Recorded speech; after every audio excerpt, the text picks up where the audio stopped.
Do you even know what it is? I've got no idea. Take 175. After months in the making, we only wanted one sticker for the board downstairs and one sticker for the lift. We had to order minimum 50.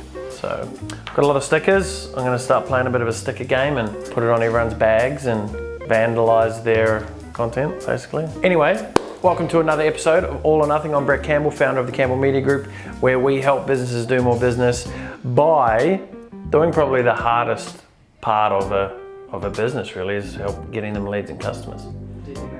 I think it's one of the hardest for most people. I mean, there's a lot of people out there, a lot of businesses who have an amazing product, amazing service. They just can't get it in front of the right people. So that's what we do, we bridge the gap. So imagine, like, here's your service. Hi, I'm really good. I offer an amazing service. And here's a consumer, and they're like, oh my God, I wish there was an amazing service or product that I could purchase, but they can't see each other. What we do, introducing Campbell Media Group, we go, man, I wonder if there's an amazing product and someone who wants one, can we bridge the gap? That is exactly what we do, just like that.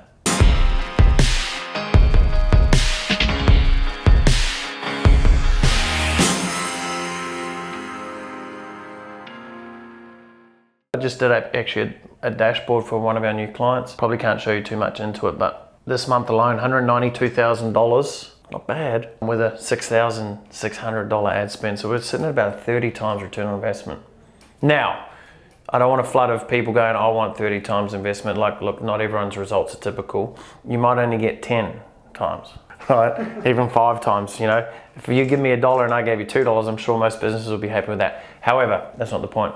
I just went through my little, this is what we do. We help merge the consumer with an amazing product or service. Hopefully you have one.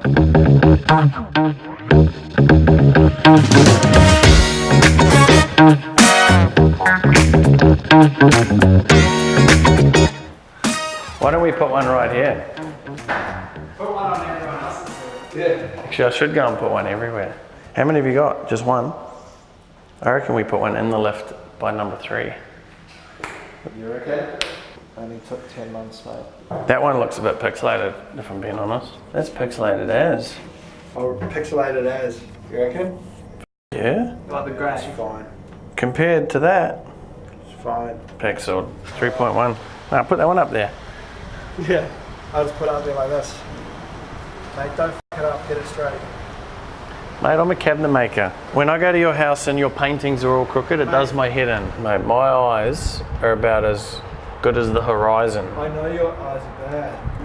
Oh, they're great. If you guys are ever struggling with getting business, you know who to call. Campbell, what do you do? Level 3.1. Oh, wonderful. Social media.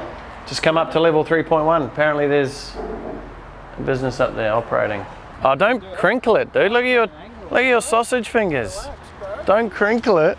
I reckon we should put one in all 3 of them. That's not the place, dude. Go up under Oz Investments. Yeah, that looks good. Don't fuck it up though. No bubbles. If we get bubbles, oh gosh. Are you alright? Oh no. Oh, it's crinkled as hell. These little sausage fingers have crinkled the bloody sticker. If it was anything like the whiteboard that got put up in the room. We need 8 people apparently. Nice. Not bad. Alright, well done. Good sticker. If you look at a sales pipeline, or what we'll call the dream come true experience for your customer, your macro, your end outcome might be to get them to sign up to a program of yours or buy a product of yours. But you've got to reverse engineer that and go, how many micro commitments make up this macro commitment? And a lot of business owners just go straight for the macro, straight for the, hey, will you marry me, before introducing yourself and telling them a little bit about yourself and getting to know that person, etc., right? Yeah, walking up to someone in a bar and just asking them to marry you, it's just not the right approach.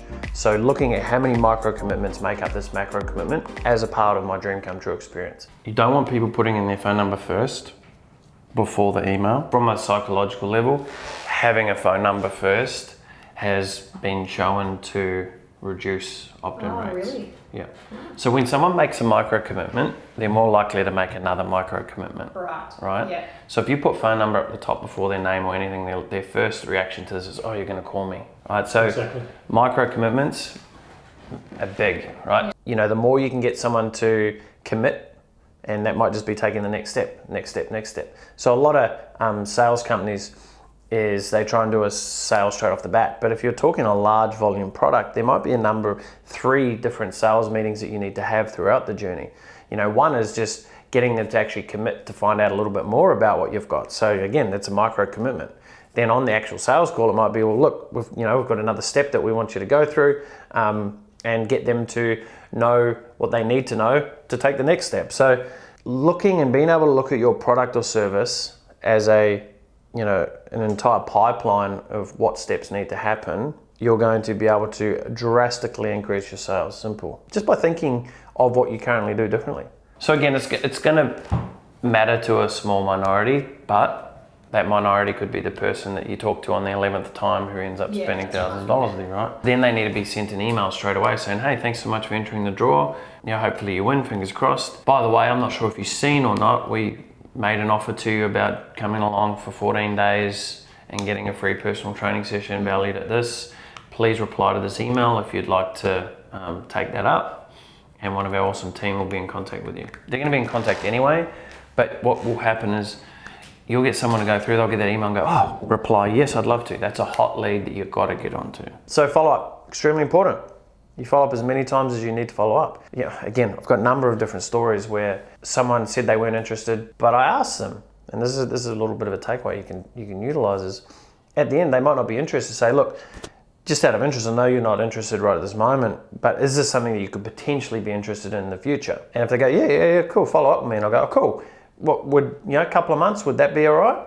Get permission from them, so you then have permission to follow up. Follow up is key. Too many times people let a lead just disappear. And because it's so easy to generate leads if you hire CMG, see what I did there? You can actually go and waste a lot of leads. I see a lot of people waste leads. So, oh well, didn't get a hold of them, I'll wait for the next one. They might pick up, oh, I'll wait for the next one. And you're chewing through cash.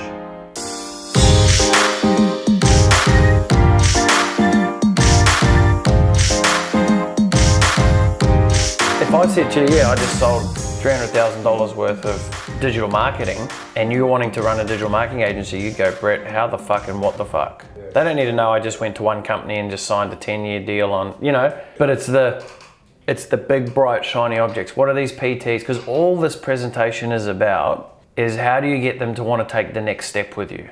That's it. How do you get them to think that you're the person over any other person out there offering something similar? And no one's offering something similar because you've got your own unique framework, and that's why we created it like that.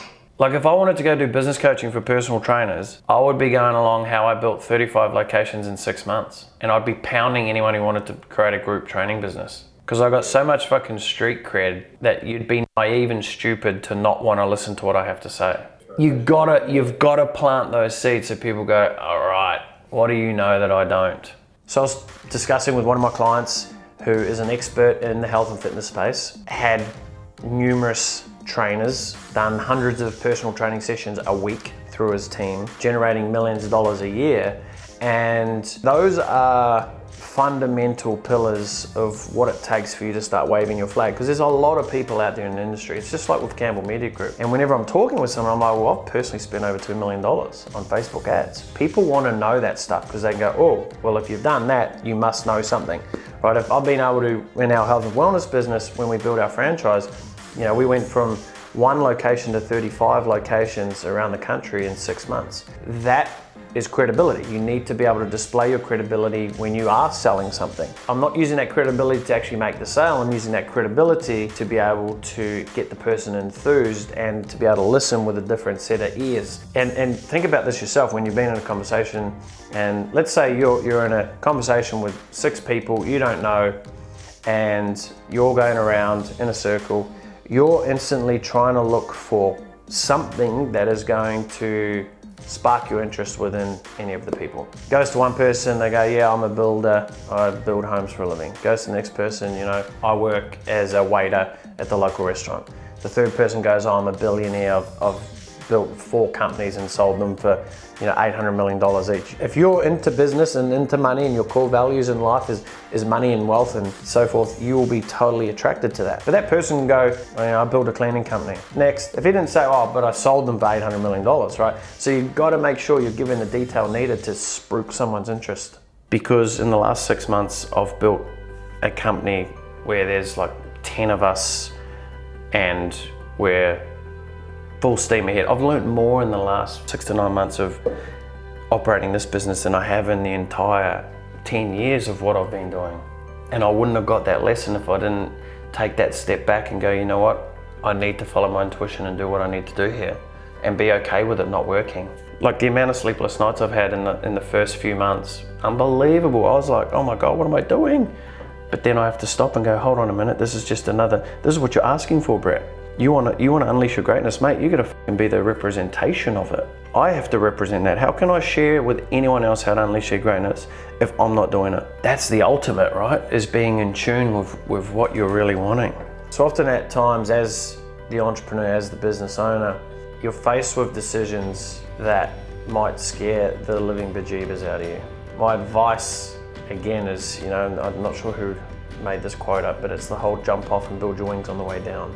You've got to take a chance. If you believe your product and service is good and it's valuable and it works, then you need to put investment behind it. You need to invest in a good strategy. So, you ask what's stopping you is the inability to take those tools in the tool bag and align them in such a way that can help. You've got your program, right?